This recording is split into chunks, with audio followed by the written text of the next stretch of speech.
All night, Serena called for help, her voice echoing into silence as a deadly blizzard trapped 7 lives on a frozen highway.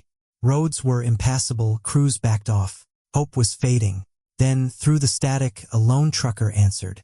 With nothing but chains, courage, and an old rig, he drove into the whiteout. What followed was a rescue so daring it would leave a town speechless, and 2 strangers forever changed. Hit like and comment where you're watching from. Your support brings more amazing stories. Now let's begin. The wind howled like a living thing outside the small emergency dispatch station. Snow slapped the glass in furious bursts, coating the windows in sheets of white, then washing them clean again under the flickering porch light. Inside, Serena Dawson sat hunched over her radio console, her fingers trembling from exhaustion, not the cold, though the cold was creeping in too. It was 2:03 a.m. and she had not slept in over 20 hours. Wrapped in a faded gray fleece jacket, she adjusted the mic near her mouth and pressed the call button again. Her voice, hoarse and fraying at the edges, cracked through the static. Any trucks reading this? Emergency evacuation needed off Highway 19. Is anyone out there? Only static replied. Serena leaned back, rubbing her eyes. 5 hours. That was how long she had been trying. Highway crews had pulled out just before midnight. The whiteout had swallowed the roads and visibility was down to less than 10 feet. Not even snowmobiles could get through the ridge winds. And still 17 out in a broken down shuttle van were 7 people, 2 utility workers, 3 migrant fruit pickers, an elderly man with heart trouble, and a diabetic girl no older than 10. The group had been en route to a shelter when their engine froze and communications cut off. They managed to send 1 short distress ping and then silence. Serena had done everything she could. Called county authorities, National Guard, volunteer SAR teams. Every answer was the same. We can't reach them in this storm. So she stayed and radioed. A thunderclap of wind shook the walls. The power flickered. The backup lantern buzzed softly. Her fingertips were numb, but she pressed the mic again. Please, this is Serena Dawson, Emergency Station 8. There are people trapped out there. If any trucks are running CB, I need you. Static. She closed her eyes. Her chest rose and fell in slow, tired rhythm. Her thumb slipped from the call button and then a crackle, a burst, then a low, steady voice. Copy that, dispatch. This is Iron Wolf. Where exactly are they stranded? Serena bolted. Upright, her breath caught. She slammed the button again. Who is this? I'm Brian, independent hauler, off shift, but I'm 12 miles south. Got chains, heat in room in the cab. A pause. You sure about this? She asked. I was military before I was a trucker. Tell me where they are. I've been in worse. And just like that, hope crept back into the room. The name Iron Wolf echoed in Serena's headset like something out of a forgotten legend. For a moment, she stared at the radio in disbelief, then scrambled to grab her logbook and pen, knocking over a cold cup of coffee in the process. Her fingers, stiff from the chill, scratched down the coordinates as she answered. They're stuck about 17 miles up Highway 19, just past mile marker 117. Shuttles off-road likely stalled in a ditch. Last signal came from a cell tower before the line went dead. That was 5 hours ago. Brian's voice came through, calm but firm. Copy. Adjusting northbound. Snow's thick. Tell them I'm coming. Serena leaned forward. They can't hear you. They lost comms hours ago. You'll be driving blind. A pause. I've done worse in Kandahar. He replied. Keep this frequency open. And with that, he was gone from her ears, but now racing straight into the heart of the blizzard. Serena sat frozen, stunned by how quickly hope had returned. She had been prepared to fail tonight, to have to call the families, to sit through the after-action reports. But now there was a trucker named Brian somewhere out there pushing through snow drifts in an 18-wheeler for a group of strangers. The minutes crawled. Every so often, Brian would check in. Short bursts through static, passing mile marker 103, drifting pretty bad. Then again, 10 minutes later, road gone completely. Going by feel and God now. Serena kept replying, her voice steady despite her heartbeat pounding in her ears. You can do this. Keep talking to me. She tracked his movement by memory, scribbling his position on a laminated map. Snow hammered the dispatch sender roof like a drum line, and the wind howled so loud. It felt like nature itself wanted to erase the world outside. At 3:36 a.m., Brian's voice came again. Strain this time. I think I see the van. Wait, silence. Serena stared at the radio, her hand hovering over the transmit button. Nothing. Not even static. Just absence. Brian, she whispered. Do you copy? Nothing. She stood, knocking her chair back. Brian, this is Dispatch 8. Are you there? Her pulse raced. The seconds dragged like hours. Then finally, through crackling static, a voice so low, it was almost drowned by wind. Shuttle located. Windows are frosted. Engines iced over. Going to check on the kid first. She slumped into her seat, breathing out a single sob. He found them. He actually found them. The radio hissed with intermittent static, then fell silent again. Serena gripped the edge of the table, eyes fixed on the blinking signal light that had once carried Brian's voice. Minutes dragged by without a word. She imagined the scene out there, a towering truck idling beside a snow-packed shuttle van, the wind screaming between them, Brian, worn and frostbitten, forcing open frozen doors, lifting bodies out one by one. Heat from his rig barely keeping them from freezing over. It was heroism unfolding in real time, and she could only listen. At 3:52 a.m., the radio crackled. Kids in the cab. Sugar's low, but she's stable. Got a bar in my glove box. Starting on the others. Serena breathed again, this time with something close to relief. The girl. He got the girl first. Understood. That was the right call, she replied softly. How many can fit in your sleeper? Brian coughed before responding. The sound of snow crunching and doors slamming behind him.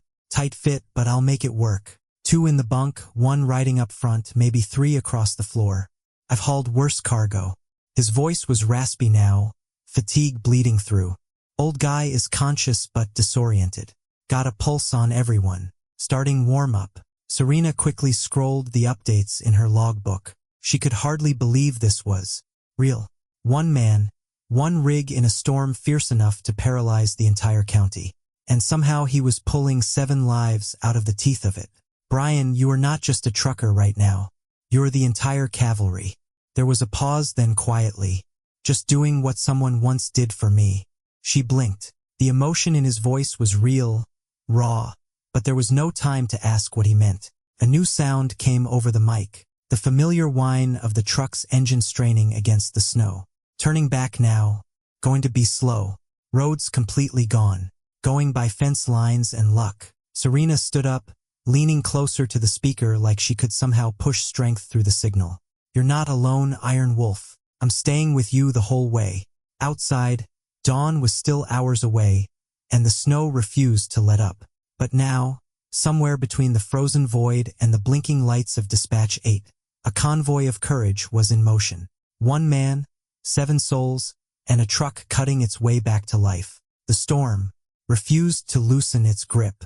Snow fell sideways, thick as wool, slamming into Brian's windshield and painting the world outside in smudges of gray and white. The heater in his rig strained at full blast. Every few minutes, he wiped the inside of the glass with a gloved hand, trying to keep some semblance of visibility. Serena's voice crackled in the cab again. Talk to me, Brian. What's your position? Brian cleared his throat, lips cracked and dry. 5 miles in, going maybe 10 m an hour. Drift swallowed the fence line. I'm using tree silhouettes in memory now. In the back, the shuttle passengers were packed tightly into the sleeper cab. The girl, now resting under Brian's wool blanket, had stabilized, her cheeks pink again from the warmth. The elderly man was barely conscious, but breathing evenly. The other sat quietly, hands clasped, eyes closed, whispering prayers into the dark. Serena's voice came gently. You're doing great. Radar shows heavier gusts near Cridge Pass. Can you detour? Brian gritted his teeth. Tried. No way through. I'm hugging the west field. Pray those fences hold. Another pause, this time filled only by the low rumble of tires fighting snow and the squeal of metal under strain. Tell me a story, Serena. Something to keep my hands steady. She blinked. That simple request hit her harder than she expected. All right, she said softly, sitting back in her creaky chair. When I was 13, my dad got stuck in a snowstorm near Ogallala. He was a cattle hauler. CB was dead. Roads closed. Everyone thought the worst. Brian listened in silence, navigating as she spoke. He walked 20 miles to a ranger station, came home frostbitten and limping, but he never once complained. Said, "When you're all someone has, you don't stop. That's why I became a dispatcher. Thought maybe I could return the favor someday." There was a long pause. Then Brian replied, "I like that. Makes this blizzard feel smaller." The next hour passed in tense silence, broken only by Serena's check-ins and Brian's grunted confirmations. The truck crawled, lights dimmed by ice. Serena marked his progress on the map, fingers trembling. At 6:07 a.m., a final burst of static hit the speakers. "I see the lights. Dispatch center on the ridge. We're almost there." Serena stood, heart pounding. Then they made it. At 6:12 a.m., the first faint orange light of morning crept through the storm, barely piercing the gray sky. The dispatch sense exterior lights flickered through the blowing snow as the Semetra rumbled. Slowly into the lot, its engine groaning, its tires dragging mountains of slush behind them. Steam hissed from the exhaust as the rig finally stopped, brakes squealing and freezing in place. Serena was already outside, coat flapping in the wind, boots crunching through the snow. The truck's cab door swung open with effort. Brian stepped down, covered in ice, his beard rimmed in frost, his flannel jacket soaked. He stumbled slightly, catching himself against the door frame. He looked exhausted. No, beyond exhausted, but standing upright, alive. Then the sleeper door opened. The little girl was the first to appear, wrapped in his wool blanket, her cheeks flushed, her eyes wide. She climbed down slowly with his help, and then, without a word, ran to Serena and threw her arms around her waist. Behind her came the others, the quiet workers, the elderly man with help under his arms, each of them blinking in the harsh wind, pale but breathing. Not one was missing. Brian watched them all descend, then stepped back and leaned against his truck, barely holding himself up. Serena crossed to him, speechless. She had spoken to him for hours, heard his breath falter, listened as he fought nature with nothing but will. But now, in front of her, he was real, taller than she imagined, face worn but steady. They looked at each other, snow swirling between them. No grand words, no speeches, just a quiet nod, one of recognition, of respect, of something deeper than strangers. She finally spoke, her voice thick with emotion. "You brought them back, Brian." Gave a tired smile, small and sincere. "They didn't belong to the storm." Emergency crews arrived minutes later.